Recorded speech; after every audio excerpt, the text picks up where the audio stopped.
I'd like to welcome y'all to Secrets from the South. I'm your friend Scotty Ray, along with my co-host Terry. Now, you'll quickly catch on that we don't sound like the man on the 6 o'clock news. We talk a little slower, and we've got a southern drawl. But nonetheless, we've got a great podcast lined up just for you. We'll bring you some interesting stories. They're sometimes crazy and a little unbelievable, but it would be just plain impolite not to share them. So get yourself comfortable. Find some southern charm in a glass of iced tea and enjoy. My, how the times have changed. In some cases, it's wonderful. Technology has led us down a road that is so great.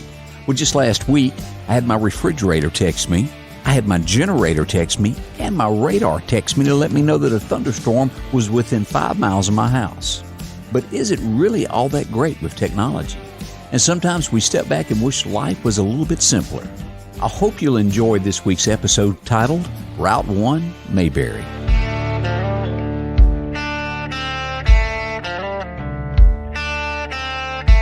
Terry, I was way too young in 1969 to know anything about the United States landing on the moon. And was it this week or this past couple of weeks we had the thing land on Mars? Yeah, we had, NASA had a rover that they call Perseverance, and it touched down on Mars this week, and, you know, that was supposedly a huge accomplishment. Now, is there any signs of a Dollar General yet? Anything like that? No, but give them time. There will be one that will pop up. I mean, think about it. There's not a Dollar General that's not on every street corner. I know. So it's coming to Mars, I'm sure. Well, and the thing about it was, no lie, I'm not exaggerating, about 10, 15 years ago, my husband and I had a conversation, and we were talking about, should we buy some stock or whatever else? And I could kick myself because I said, we need to invest in Dollar General. And that was only when in our little community we may have had 2 or 3. Yeah. But you could just kind of sense they were starting to pop up when you traveled outside of our state into other states. You just start to see more of them popping up. And now, honestly, they literally are. And don't get me wrong, I love the convenience of them. They're on every street corner. They are. Every community needs it. But, you know, as good as those accomplishments are when we talk about NASA and landing on the moon and then all of the scientific advancements that we have in healthcare and the technology such as Perseverance and, you know, with our phones and our satellite systems and all of that, there's been huge advancements.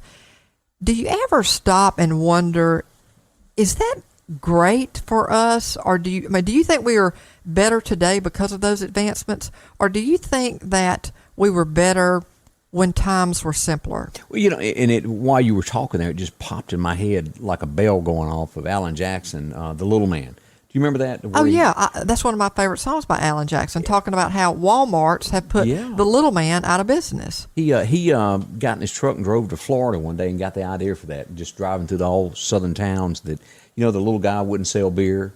He wouldn't do this. Exactly. And he's gone now. That little guy that used to come out and check your oil and put your air in your tire, he ain't there no more. You know, that's a good point that you talk about. They've got these Buc-ee's that are opening up. Did you read that? They're huge. That they almost, 196 pumps? Yeah. And they've got 200 employees, and this is right outside Birmingham. Buc-ee's are starting to pop up everywhere, but that's like a Saturday. That's how you can spend a Saturdays, go in one. I refuse to. Houston, I stopped at the one in Houston, passing through there and pulled in there. You can't imagine how big it is. So I know, but so it does kind of make you wonder, just in life in general, are we better for all of these bigger, finer, more advanced things, or are we not? You take Walmart, for example, and I'm sure that you've caught this. As you go in, cashiers are fading away, and they're doing away with jobs, and they're down to maybe one line now that has an actual person in it. Now you got to scan your own food. Oh, yeah, exactly. Well, and I'd be interested to see what our listeners think about that. Do they like the convenience of, okay, I just have to find the barcode? And I love the idea of the barcode. The barcode is something in itself that we've really advanced with. RFID. I mean, there's just tons of cool advancements, but at what cost? And the reason I say that is because there's an article that was out in 2019, and this is talking about our young Americans, our kids, and it's talking about, are we better off? And it says the percentage of young Americans experiencing certain types of mental health disorders has risen significantly over the past decade, with no corresponding increase in older adults. And I think you could question that. We've seen a lot on TV where somebody's had a run-in with the law and supposedly they had a mental health condition. So, right. But everything is about, it's almost like we want to paint this facade that we live in a perfect world. And you and I know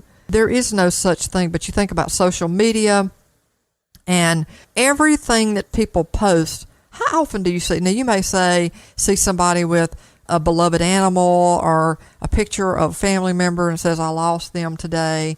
But for the most part, it's vacations and sunshine and look what I got. Yeah, and that's not reality. I mean, you look at, let's just stop for a minute and think about the dating process. Years ago when you and I were dating people in our life when we were old enough to date. And then you just found somebody you were interested in, or they were interested in you, and they asked you out. If things progressed, they progressed. If they didn't, it kind of faded away and you moved on to somebody else. You didn't have to have this formal process. But now our kids, when you hear them talk, it's about, well, we're just talking. Well, I don't even know what talking means. Back in our day, you just pull over and talk to Bubba at the store is what that meant to me. Well, today it's something totally different. Talking means, well, you and this person are talking. You may not be exclusive, but you're kind of in that infant stage of the relationship. I mean, that just sounds crazy to me. And then if you want to take it to the next level where you're officially an item, well, you have to formally ask that person, hey, would you like to date? In our world, we would have looked at him and said, well, I thought we were. Yeah. And of course, the class ring back in the day was the symbol of everything. Oh, absolutely. If you got that class ring, I mean, that was hot stuff. Do they even, I don't see class rings anymore. Is that still an item? Yeah, it is, but it's kind of fading out. But that kind of leads into the proposals. I mean, have you seen some elaborate proposals here lately? Oh, well, what's her face? The rich Paris Hilton. Paris Hilton. The Cartier boy that she's going to be marrying. It's her fourth engagement, so she's gotten pretty good at the photo ops for these things, Terry. And it's huge. The ring, the production. It wasn't like he asked her to marry him. It was a staged event. Okay, well, in contrast to that, let's just go back a few years. Let's go back 30 years. Did you not say that you basically asked Angie to marry you while you were asking her to pass the cornbread? Yeah, we were at the kitchen table there, and my mother butted in and kind of ruined that. Yeah, so I had to go ahead and do it then at that point at the supper table with everybody. But I mean, was it going to be a huge production? No, it was just I was going to ask her while we were by ourselves to marry me, and it was going to be it, and I would have told them, and that's it. And that's basically the same thing for my husband and I. I think one day we were getting ready. Y'all were at Cracker Barrel or something? No, we weren't around the food table and we weren't passing the cornbread. But I mean, it was. Don't get me wrong, it was a special moment, but it was just between he and I. Now it has got to be on social media. I mean, and be on there quickly. I mean, and pictures of it. I mean, I know we're talking about Paris Hilton, but it's even the average Joe Smo has got to have a production of that. Yeah. Think about when that couple gets married, okay? And then at some point down the road, they end up deciding that they want to have children. Well, when you found out that, you and Angie were pregnant, how did you go around and announce, okay, when you had your first child, Dylan, how did y'all go around and announce that, hey, we're expecting? I think she called her mama. And told her. Yeah, that was it. But I mean, it was a joyous Correct. event. But guess what you have to have now? Oh, boy. I know. I see it. Gender reveal parties. In the first 5 or 6 of those I saw, I didn't really know what that meant. And then you start watching the videos and all that. It's elaborate how people go to bust those colors now. And some people have gotten killed. Yeah. They've had these the canon. They get the whole family and friends. I mean, it's not like 1 or 2 people like you used to have. Like I said, everything has got to be a production. And the canon backfires or shoots off, and it's supposed to have this burst of pink or burst of blue to identify the gender of the child. And I thought it hit somebody. I mean, it's shrapnel. And the guy died. Yeah, 26-year-old man did. So think about if you go and you're a coffee drinker, I'm a coffee drinker. Yeah. If you go to a Starbucks, have you ever gone to a Starbucks? One time in my life. What'd you order? I don't know because somebody else ordered. I was in Tupelo, and I went up to see old Jim Wade. Jim's such a good friend of mine. And I dropped in to see Jim Wade, and the girl that was with me, she said, we need to get a cup of coffee. So I'm thinking, like I always do my Folgers. We whip in, and this has been 10, 15 years ago now, and it was like $9 with some whippy-looking cream on top, and it didn't taste like coffee. I don't know what I got. And I have not been back since. Well, did you like it? No, I did not. Well, now, I'll be the first to admit, I love going to a Starbucks, especially when it's really cold and dreary outside. There is nothing better than going to a Starbucks or PJ's or, anything like that and trying to order a cup of coffee. But it is a production. Let me just give you a rundown. And this is just a slight rundown of what you might expect at a Starbucks or something similar. Well, you got your hot coffees, you got your hot teas, you got your frappuccinos, your cold coffees, your espresso shots. And I know you're understanding everything that I'm telling you, right, I'm on Scotty? top of this, Terry. Okay, you got your flat whites, such as honey almond milk flat white. You got your lattes. Maybe you want a chestnut praline latte. You got your macchiatos. You got your mochas. Now, that's where I like my white chocolate mocha.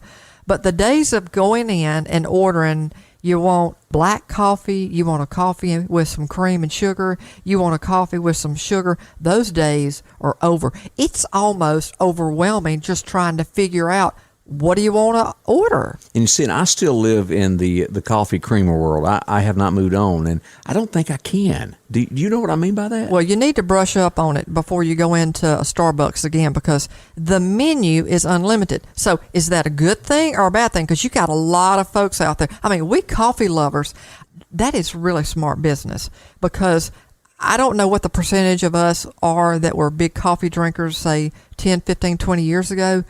It is a booming business, but it's complicated. It's not simple. Oh, no. There's not 3 or 4 different items. There's probably, when you look at, let's just say Starbucks, you probably look at their menu, there's probably safely over 100 items that you can order when you go into a Starbucks. What happened to that in the saucer? So you talk about the little man. You go into a little cafe and you want to get a cup of coffee. You think they got 100 ways of giving you a cup of coffee or a hot tea or a mocha or a latte or whatever else?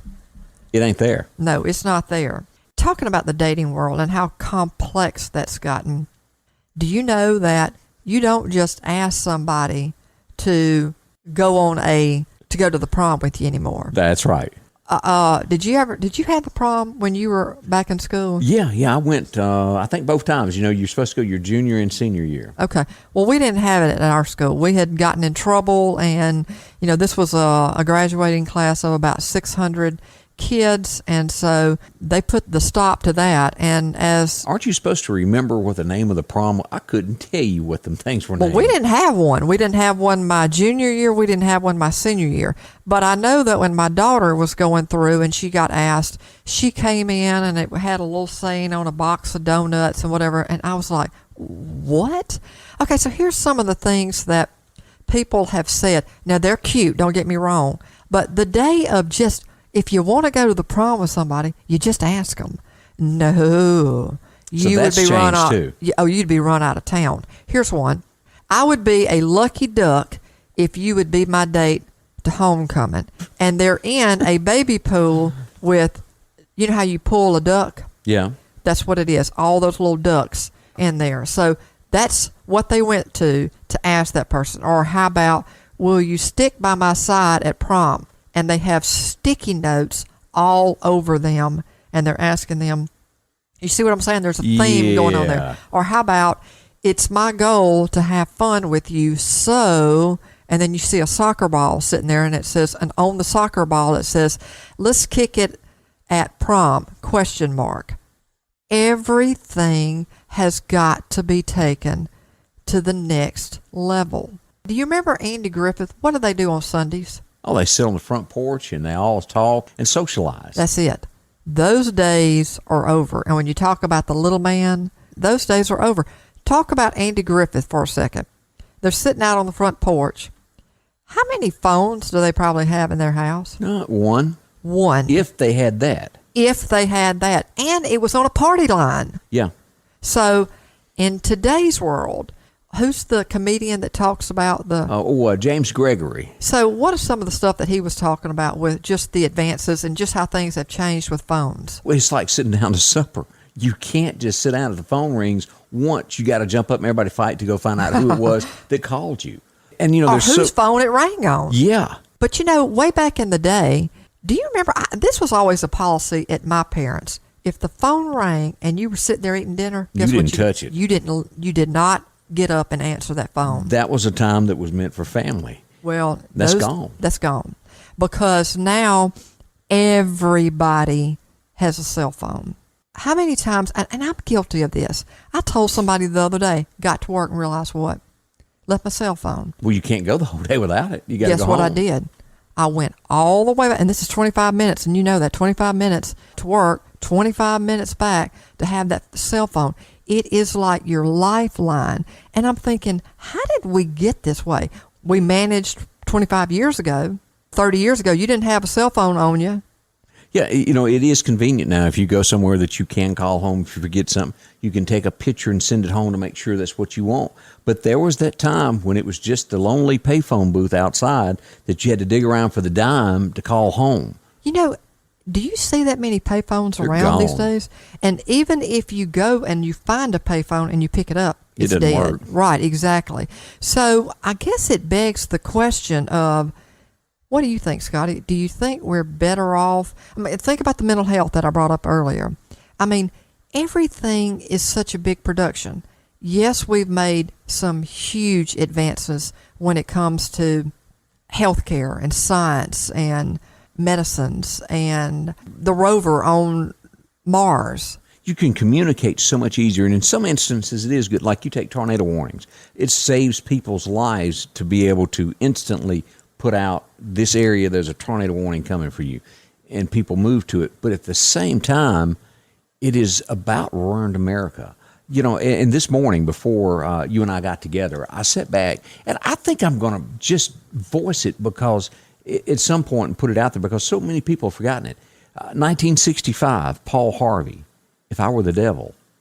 Have you ever listened to that? No, but I never missed, and now you know the rest of the story. Well, there's bound to be some more folks who've never heard it, and I'm just going to read this. Now, Paul Harvey done this in 1965.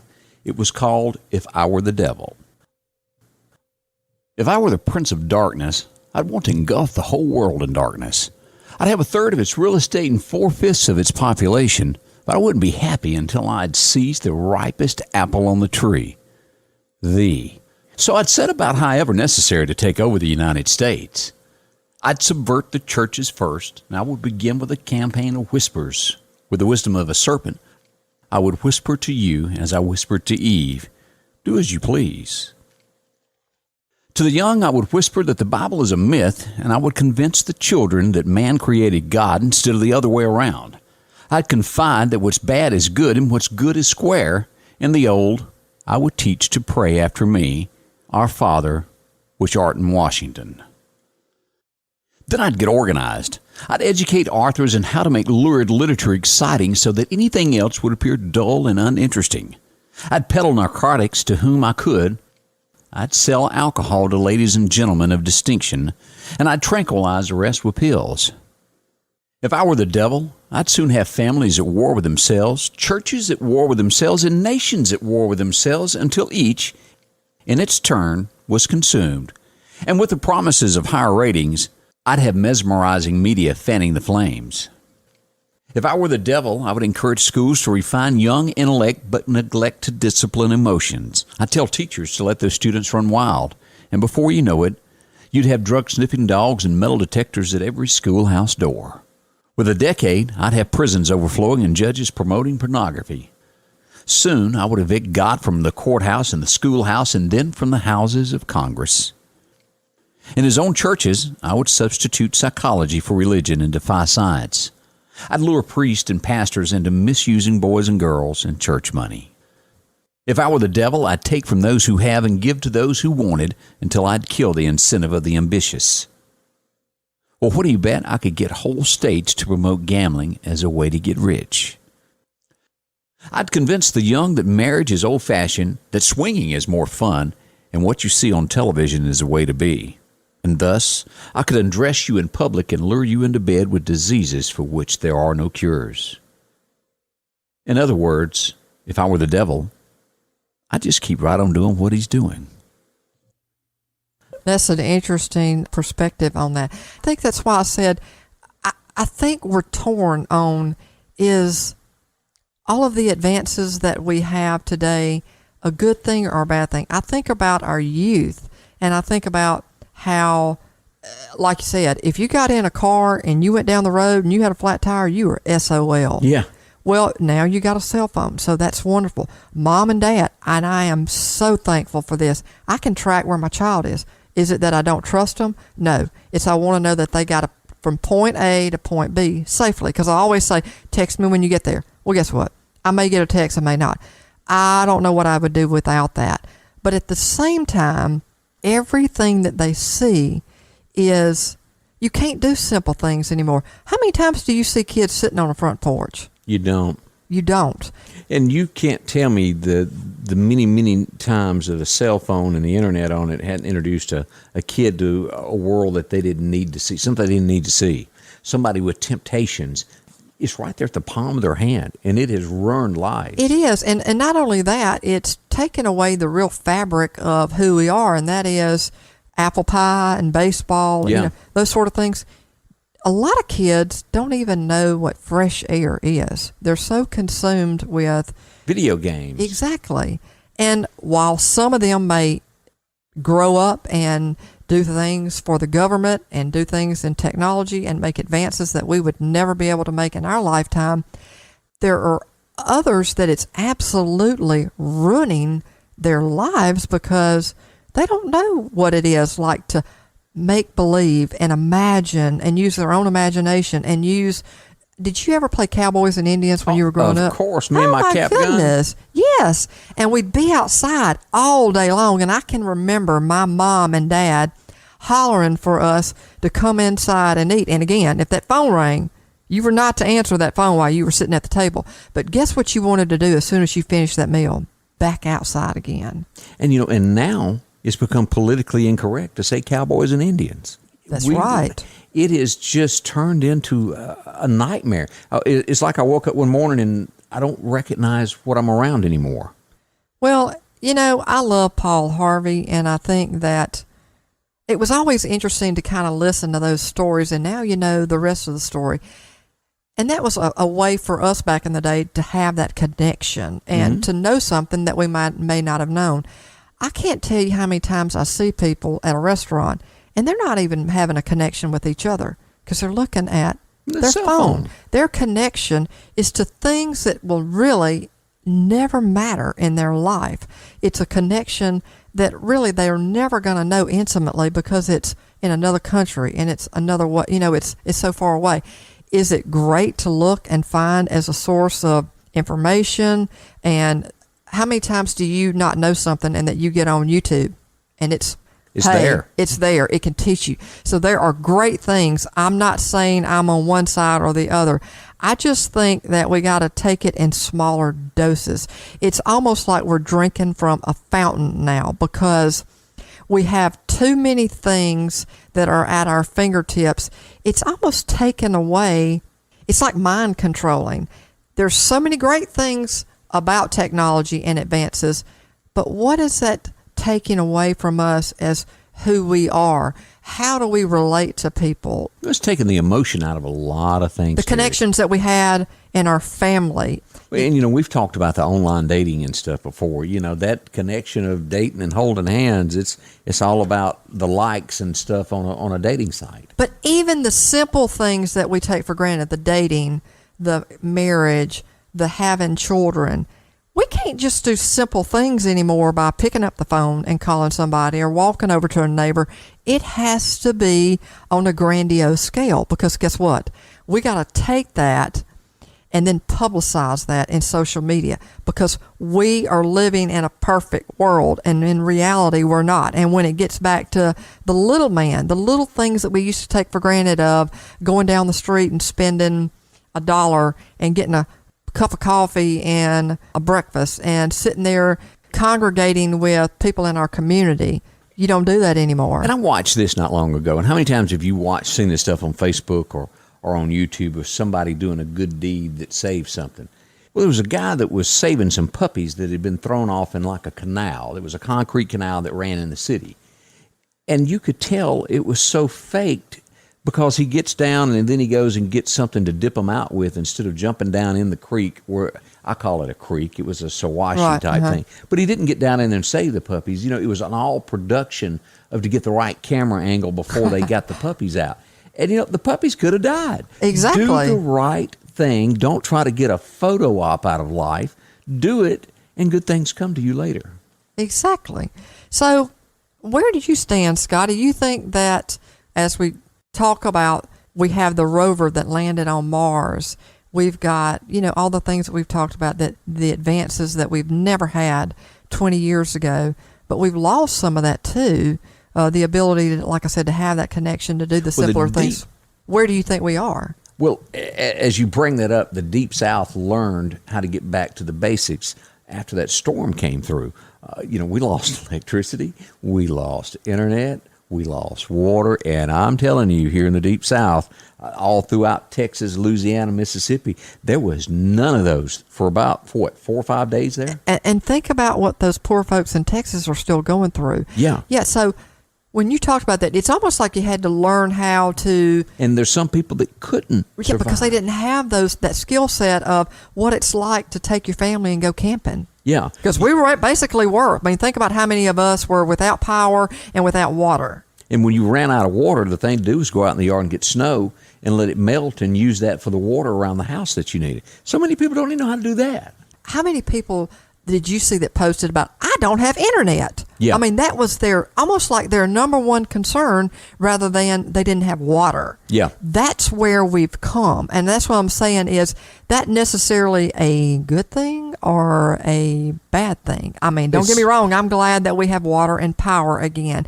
But it was almost kind of the kid coming out in us that we didn't have power. And I just wonder how many people looked at it like that. Now, don't get me wrong, the people in Texas that have been without power for as long as they have been, nobody wishes that on anybody. You know, in our area, we've had some areas that right at 2 weeks on the rural route to where they couldn't get the power companies to, about 2 weeks without power. And I almost want to relate this to, you know, technology is great and the way we live is great, but you have to take everything in proportions. It's like overeating. You can do too much of a good thing and ruin it. Does that make sense? Makes perfect sense. And that's kind of where I am on it, because I wouldn't want to live without my air conditioning. I'm not going to lie. I love me some AC and heat. But people take things to an all-new level of, you know, you can use something that was invented to be good and turn it into something evil. Hatred. Does that make sense? Yeah. You know, like you take Post, where they go after people and are ugly. It wasn't invented for that reason. It was to advance humankind, to do good things. Yeah, I know. It's a daunting thing to think about. As far as we've gotten, did we actually take some steps back in terms of humanity and the person that we are? We don't live in a perfect world, and I think what we try to portray sometimes is that we do, or we take advantage of technology to really hurt people. Now, we also do technology to help people. I don't know. Sometimes I just want to go into a Starbucks and get a cup of coffee, and that's all I want. A few years ago, Brad Paisley had a song called Online. He may have lived in his mama's basement, but online, he could be anybody he wanted to be. He could be 6 foot tall and drive a Maserati. Well, back in 95, I went to L.A., and I found out they don't call it Rodeo Drive. They call it Rodeo. Well, they had 8 lanes of traffic, and I don't think I've ever gripped a steering wheel quite so hard in all my life. I even got a ticket for parking my car too far away from the curb. I ate at one of the finest steakhouses there was in L.A. and had dinner that night with Jody Messina. It was a treat, but I gotta say, I was really happy when those wheels touched down on that one runway we had. As I drove home that night, I realized that, well, my world was a little bit different. Out in L.A., there were people everywhere. Red lights, traffic. We don't even have a red light in the entire county. We got a flashing light, if that counts. It doesn't matter where you're at or where you're from. There's always a front porch, a 6-string, and somebody walking by that you know by first name. That's because there's a little Mayberry in every town. We hope you enjoyed our podcast and will continue to listen more. We promise to provide stories that intrigue you, provide a little humor, reflect our heritage and culture, whether it's strange and alarming. Please leave us a review and let us know how we're doing. Let us know whether you liked or disliked. Do you have a story to share? If so, we'd like to hear from you. Please email us at comments@secretsfromthesouth.com and provide a brief description of your story along with contact information, and we'll be in touch. Until next time, well, a secret, now you got a better understanding what Johnny Cash meant when he sang about Sunday morning coming down.